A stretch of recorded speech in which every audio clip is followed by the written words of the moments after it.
कर दी सर। भाई आपको दिखाई नहीं दे रहा ना, तो साइड वाले को लेकर ठीक है, जिस बच्चे को भी।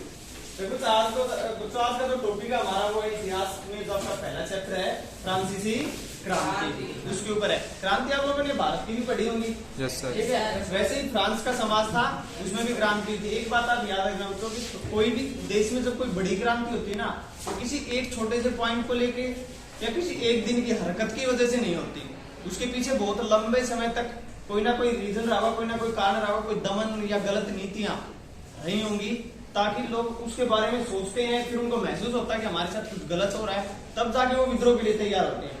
ऐसा ही कुछ फ्रांसीसी समाज में हुआ था। और फ्रांसीसी समाज की थोड़ी सी व्यवस्था के बारे में आप लोगों को बता रहा हूँ, उस समय फ्रांसीसी समाज कैसा चल रहा था। फ्रांस में जो पहले लिख रहे हैं 3 स्टेट, उस समय उनका फ्रांस का समाज था वो 3 वर्गों में बटा हुआ था, ठीक है। प्राथमिक, द्वितीय और तृतीय हैसियत के हिसाब से बांट रखा था लोगों को। ग्रुप कैसे बना रखा था, प्रथम स्टेट में जो व्यक्ति आते थे वो कौन थे, जैसे हमारे मस्जिद है, वहां क्या है, सारे चर्च है, ठीक है। वहां तो चर्च के अंदर जो पादरी होते थे ना, उनको सबको फर्स्ट स्टेट, जो प्रथम जो स्टेट है उसके अंदर शामिल कर रखा था। फिर द्वितीय में दे रखा था उन्होंने, हर देश के अंदर कुछ फैमिली जैसी होती है, जो रॉयल फैमिलीज बोलते हैं जिनको, अच्छे खासे पैसे वाली, ठीक है, जिनका वर्षों समाज के ऊपर बना रहता है, दबदबा बना रहता है, वो सारे द्वितीय स्टेट के अंदर थे। और रही बात तृतीय स्टेट के अंदर, इसमें सारे मध्यम वर्ग हमारा जो था ना, वो तृतीय मिडिल क्लास थी। कोई डॉक्टर है तो कोई वकील है तो किसान है तो मजदूर है, तो वो सारे किसमें थे, तृतीय वर्ग में। अब व्यवस्था में कुछ था क्या कि देखो इस वर्ग में आदमी तो बहुत थोड़े से थे, ज्यादातर आदमी तीसरे स्टेट में थे, लेकिन जमीन थी ना वो 60% किसके अंदर में आ रही थी, कुलीन वर्ग के ऊपर। तो आदमी ज्यादा है उनको तो जमीन थोड़ी, और थोड़े से आदमी उनके पास जमीनें ज्यादा है, बहुत असमान व्यवस्था थी।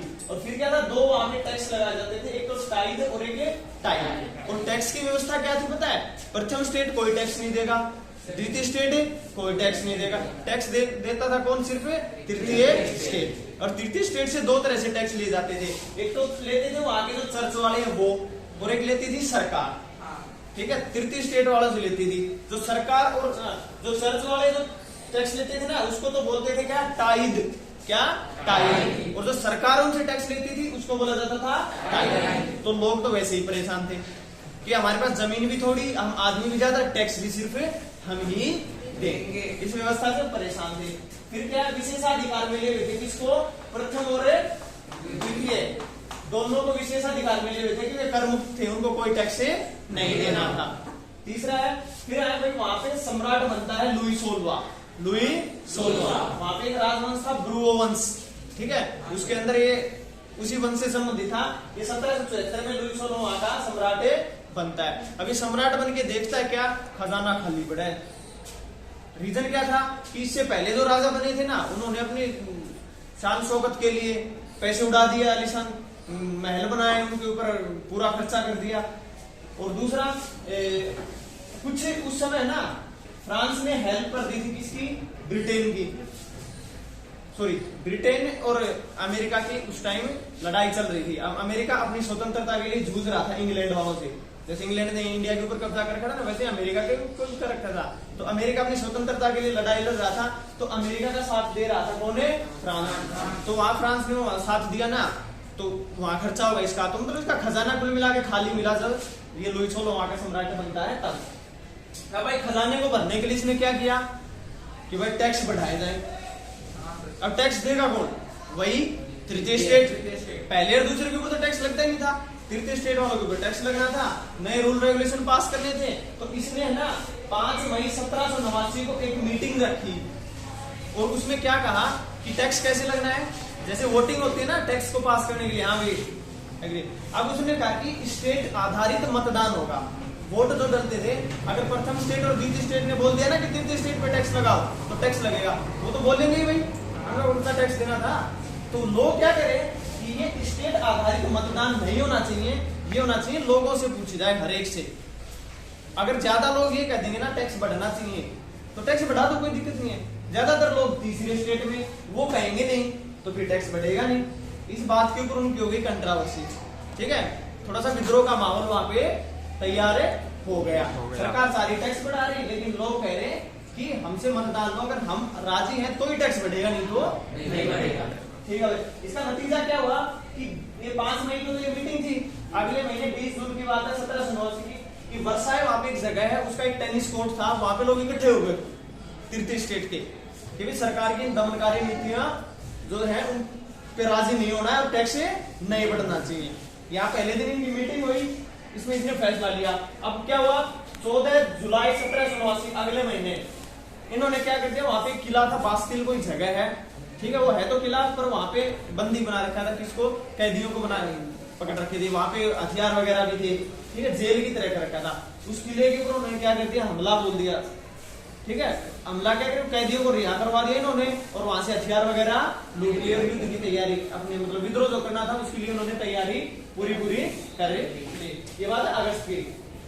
अब 4 अगस्त को, ठीक है, ये जुलाई की बात है, 4 अगस्त को क्या हुआ कि सरकार दबाव में आ गई, वहां की पब्लिक के दबाव में सरकार आ जाती है और उन्होंने फैसला किया कि ठीक है भाई कर मुक्त कर देंगे, जो टैक्स लग रहा है ना वो टैक्स नहीं लगाएंगे, जो सामंत व्यवस्था है उसको भी खत्म कर देंगे। सामंत व्यवस्था ये नहीं होती है मतलब किसानों से ऊपर जो बड़े जमींदार हैं, जमींदारों से ऊपर ठेकेदार बना दी, उनसे वो टैक्स ले रहा है, उनसे वो टैक्स ले रहा है, लास्ट में टैक्स गवर्नमेंट के पास पहुंचता था, तो सामंती व्यवस्था होती थी। तो सामंती व्यवस्था को भी खत्म कर दिया और इन्होंने कहा तुमसे जो टैक्स लेने थे वो टैक्स नहीं लेंगे, ये राजी हो गया उस बात पे। किसने किया था? ये गवर्नमेंट एग्री होगी क्योंकि खत्म तो सरकार ही खत्म कर रही थी ना, जो आगा सम्राट था लुई सोलो उसने खत्म किया क्योंकि वो प्रेशराइज हो गया जब विद्रोह हुआ तब।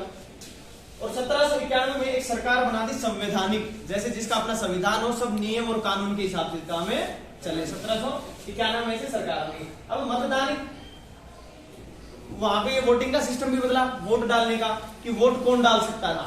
पहले तो क्या कर दिया कि वोट डालने के लिए आदमियों को परमिशन थी सिर्फ, कि जेंट्स है वो वोट डालेंगे, दूसरा वो 25 से ज्यादा उसकी उम्र हो, और तीसरा वो टैक्स देने वाला आदमी हो।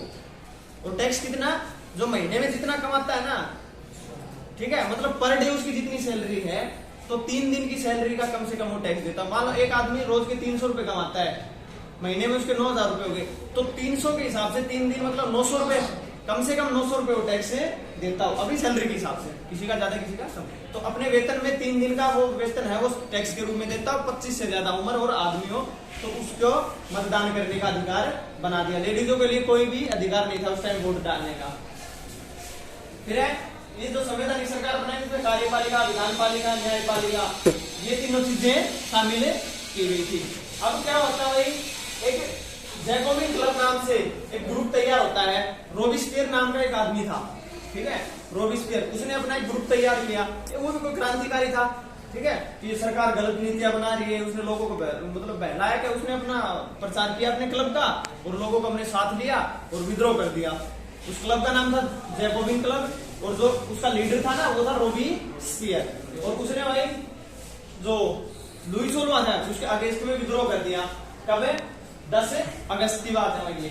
और उसने क्या किया, और अपनी सरकार बना ली, लुई सोलवा बटा ली, ठीक है, अपनी सरकार बनाई, उसका नाम रखा कन्वेक्शन। क्या कन्वेक्शन। और इसने 1793 में लुई सोलवा को फांसी दे दी। इसके ऊपर राजद्रोह का वो चला दिया कि तूने गलत नीतियां अपनाई है, तूने धन का मिसयूज किया है, लोगों का शोषण किया है, इस तरह का कुछ बना के और इसको फांसी देके अपने रास्ते से हटा दिया और खुद बन गया सम्राट। अब भाई जैसे ही सम्राट बना 1793 2 ही साल रहा था ये। इसकी जो नीतियां थी ना भाई इतनी गलत थी, क्रूरतापूर्वक व्यवहार करता था लोगों से, ठीक है, तो इसलिए उसको आतंक का काल कहा जाता है। क्या, आतंक का काल, मतलब टेरर था पूरा, दहशत थी वो। 2 साल रहा था ये, पर 2 साल दहशत थी इसकी, तो आतंक का काल कहा जाता है 1793-1794। अब पब्लिक का कितने दिन बर्दाश्त करेगी। ऐसे ही ग्रुप बनते थे, कोई ना कोई लीडर निकलना था, यही चीज उसके साथ हुआ। और लास्ट में ना जैकोबिन को बुलेटिन पे चढ़ा दिया। बुलेटिन होती है वो कुछ जैसे पीसने की बड़ी बड़ी वो कुछ ये मशीन होती है, उसके अंदर चढ़ा दिया उसको, जैसे गन्ने का जूस निकालते हैं ना, ऐसे इस तरह का कोई जुगाड़ था। तो इसको मतलब मारने का तरीका था, इसको मार दिया था बुलेटिन पे।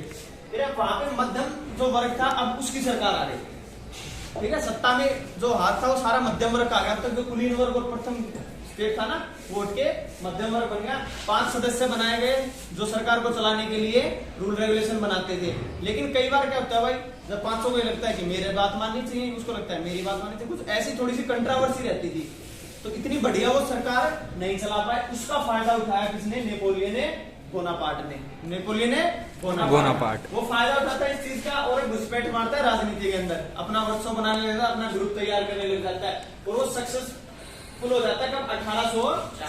1804 में वो सम्राट बन जाता है किसका? फ्रांस का। अब भाई इसका शासनकाल भी ठीक ठाक ही चल रहा था, 1815 तक इसका शासनकाल चला। इसके शासनकाल में फिर हो जाती है वाटरलू की लड़ाई, फ्रांस की लड़ाई हो जाती है। फ्रांस की लड़ाई होती है, फ्रांस की लड़ाई होती है मित्र राष्ट्रों के साथ, ठीक है। जो आपके रूस और वो थे ना, जर्मनी, उनका एक ग्रुप था, उनके साथ इसकी वाटरलू की लड़ाई होती है। वाटरलू की लड़ाई में नेपोलियन माना, ये वाटरलू उस टाइम तो नीदरलैंड में था, अब शायद बेल्जियम का हिस्सा है। उस टाइम नीदरलैंड का हिस्सा हुआ करता था, जगह है वाटरलू और अब बेल्जियम है शायद। उसके ऊपर वहां लड़ाई होती है, उसमें नेपोलियन बोनापार्ट की लड़ाई के अंदर मारा जाता है। 1815 में वाटरलू लड़ाई में इसकी मृत्यु हुई। और कुछ इसके बाद उनका समाज फिर वही मध्यम वर्ग के द्वारा चलाया गया, जो एक दास प्रथा उस टाइम चल गया, नौकर बनाने की, पैसों में नौकर ले लिया, ठीक है, इतने रुपए में इस आदमी को नौकर रख लिया, सारी उम्र वो उसको काम करेगा, ठीक है। वो प्रथा खत्म हुई 1848 में। जो महिलाओं को मतदान नहीं दिया जा रहा था, तो 1946 में जाके महिलाओं को फ्रांस में वोट डालने का अधिकार दिया। मेनली ये क्रांति है ना, सारी स्वतंत्रता, समानता, बंधुता समाज के अंदर एक बराबरी लाने के लिए ली गई थी। और इस क्रांति का नतीजा थी कि यूरोप में ये पहली क्रांति थी राष्ट्रवाद के उदय के लिए। राष्ट्रवाद का उदय इसे माना जाता है, फ्रांसीसी क्रांति थी। इसको देख के जो आस पड़ोस के देश थे, सबको सीख मिली कि अगर फ्रांस वाले ऐसा कर सकते हैं, अपने हक ले सकते हैं लड़ाई लड़के, तो हम भी ले सकते हैं। इसको देखते देखते फिर जर्मनी में भी हुई, इटली में भी, कई जगह पे क्रांतियां शुरू हो गई। पर शुरुआत राष्ट्रवाद के अगर विषयों के अंदर माने जाते हैं ना, फ्रांसीसी क्रांति से। जैसे भारत में राष्ट्रवाद की शुरुआत 1857 की क्रांति से हुई थी, वहां भारतीयों ने पहली बार अपने हकों के लिए लड़ाई लड़ी थी 1857 में। लेकिन यहाँ 1789 की क्रांति जो फ्रांसीसी है वहीं से थी। क्लियर है भाई? इससे कोई डाउट है तो चलो देख लो, ठीक है। चलो आज की क्लास इतनी थी। ये आपका चैप्टर आना भाई यूनिट टेस्ट में, ठीक है।